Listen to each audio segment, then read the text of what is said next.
You could still go home. Maybe if I want to go home, I don't know the way no more. زي كتير غيري كنت متيم بمسلسل ميرو في ايست تاون لما نزل، بنتظر حلقاته بشغف مش بسيط، وبعد كل حلقه كنت بقعد اعمل نظريات وتوقعات عن ايه اللي ممكن يحصل في الحلقات اللي بعد كده. مسلسل قدم الغموض والاثاره والتشويق المتوقع من قصته بجانب فيضان من الدراما الممتعه والشخصيات المتماسكه والتمثيل المتقن. السنه دي بيرجع نفس صناع المسلسل علشان يقدموا العمل اللي هنتكلم عنه النهارده، مسلسل تاسك، واللي مش هتحتاج اكتر من نظره على البوستر بتاعه علشان تعرف انه بيوعد برجوع عناصر كتير من اللي كانت مميزه لميرو في ايست تاون، ولا املك غير اني اقول انه فعلا وفى بكتير من الوعود دي. خلينا نتكلم اكتر، بس الاول خليني كالعاده ارحب بيك. انا محمود ونبدا الفيديو النهارده. I've seen things you people wouldn't believe. All those moments will be lost in time, like tears in rain.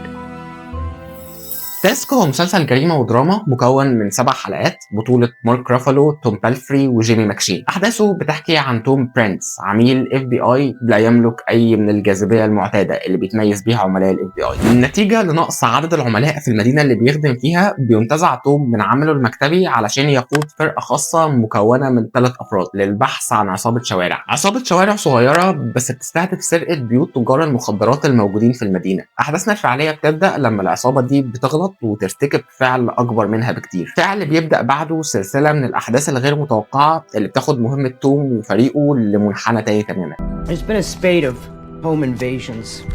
They want me to put together a task force. No, it's not a great No, time. I don't have any choice.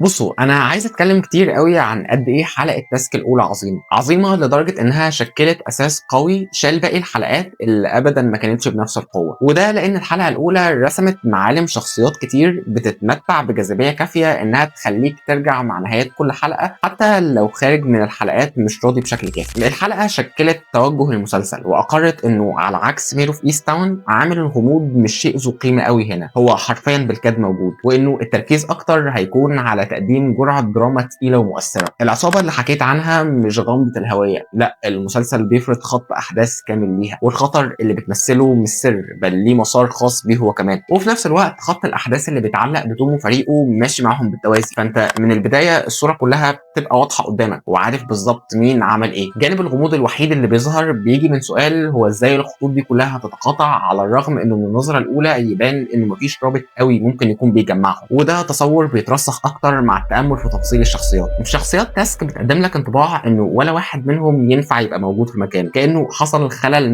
نتج عنه وجود الشخصيات دي في مراكزها. فعندنا مثلا بطل قصتنا توم، عميل FBI اللي بعيد كل البعد عن مفهومنا عن صورته، بل هو اقرب لعجوز منهك في صراع ما بين خلفيته العائليه المعقده والمضطربه واللي عرضته المأساة بيبقى غير قادر على النجاه منها، وبين محاولته لمجاراه التطورات الغير مسبوقه اللي لقى نفسه مقحم فيها داخل عمله، واللي بيساعده على مواجهتها فريق يائس وغير مدرب هو نفسه عنده اعبائه الحياتيه الخاصه. وعلى مستوى العصابه الصغيره بيبرز منهم قائدهم روبي، اللي برضه ما تقدرش تعترف بكونه مجرم بشكل كامل، وانما بنشوفه اقرب لضحيه حياه رسمت له طريق وهو مشي عليه باخلاص، ببساطه لانه مفيش طريق تاني متاح. وبتهتز صورته كمجرم مع ادراج عيلته في الصوره علشان يصبح بشكل او باخر مرايه لبطل القصه بتاعتنا، مرايه بتعكس بعد اكتر حده واقل على مستوى الخيارات. واطار الصوره بيتشكل لما بيبرز الخطر الكبير اللي بيتمثل في شخصيه بير، شخصيتي المفضله في المسلسل، واللي بيقدم تصور مبهر عن شكل الانسان المتصالح مع الشر كانه منهج بيظهر حتى في اكتر اللحظات اللي بيحاول يبان لطيف فيها. 3 جوانب من عوالم مختلفه بيتجمعوا للبحث عن نظام ما يواجه الخلل اللي حط كل واحد منهم في الحياه اللي موجود فيها، بالاخذ في الاعتبار طبعا ان كل واحد منهم عنده تصور مغاير عن طبيعه النظام ده عن الاثنين الباقيين، وكل ما عليك كمشاهد انك تقعد تراقب تطور شخصيات ابطالنا في انتظار نقطه تلاقيهم مع بعض. وده بقى ياخدنا للكلام عن حاجتين. الحاجه الاولى واللي بديهيه جدا هو قد ايه التمثيل في المسلسل ده متميز ومن اجمل ما شفت السنه دي، وتجبر في ترجمه تعقيد كتابه الشخصيات اللي شرحتها دي على الشاشه بقياده طبعا مارك رافالو اللي بيرجع لادواره الطبيعيه بعد المغامرات اللي قدمها في بول سينكس وميك 17. هنا بيلعب شخصيه اكتر هدوء بكتير وبسلاسه وثقه واحساس عام انه مش بيبذل اي مجهود في تجسيده، بيعرف يوصل كل الاعباء اللي شخصيته محمله بيها. وبالمثل كمان توم بالفري في شخصيه روبي بادائه اللي عارف يخليك تتعاطف معاه حتى في اقصى لحظات شره، وبيجبرك تتفهمه وتتفهم اختياره للطريق اللي بيمشي فيه. لكن زي ما كان هو الشخصيه الاكثر تاثيرا، فجيمي ماكشين في دور بير كان الاكثر رعبا كمان على مستوى التجسيد. حد بدون كلام كتير او تعبير مبتذله عارف يدب فيك احساس بالخوف والرهبه والكره تجاهه. والتمثيل الرائع كمان ممتد للشخصيات الجانبيه، اذكر منهم تحديدا ايميليا جونز اللي قدمت دور مي وتجسيدها لدور الضحيه اللي بتدفع بدون ذنب ثمن قرارات روبي وابوها من قبل. اما الحاجه الثانيه فهتكون الاخراج اللي كان محير شويه بالنسبه لي، لانه من ناحيه حافظ على طريقه سرد منظمه جدا وقدر يدمج شخصيات كتير في الحكايه مع تتابع احداثها بدون ما يحسس المشاهد باي غرابه او لخبطه، ومن ناحيه ثانيه عانى من شويه مشاكل على مستوى الايقاع. وخليني اوضح، تاسك بيعلن توجهاته من الاول انه جاي يقدم دراما شخصيات في اطار من الجريمه، وده بيخليه في ظل تركيزه على ابراز طبقات شخصياته الغنيه بيفقد شويه اختلاله على مستوى جانب الجريمه بتاعه، اللي بسرعه بريقه بيخفت لانك كمشاهد الحدوته كلها بتبقى واضحه قدامك، وبالتالي الجانب ده مش بيبقى مثير للاهتمام بالقدر الكافي. ناهيك عن السهوله في تعامل المسلسل معاه، يعني في حقائق كتير بتتكشف للشخصيات نتيجه لانه كان في حد في الوقت المناسب والمكان المناسب، او ان في شخصيات كامله بتحس انها موجوده علشان هدف واحد بس، وبعد كده بتلاقيها مكمله معاك في الاحداث بدون اي داعي غير ان المسلسل بس يبقى طويل شويه. لكن بشكل عام لو انت من نوع المشاهدين اللي قادرين يتجاوزوا عن شويه مشاكل بسيطه في الايقاع في سبيل انهم يحصلوا على جرعه دراميه غنيه وتقيله، فانت هتتبسط جدا بمسلسل تاسك. ولحسن الحظ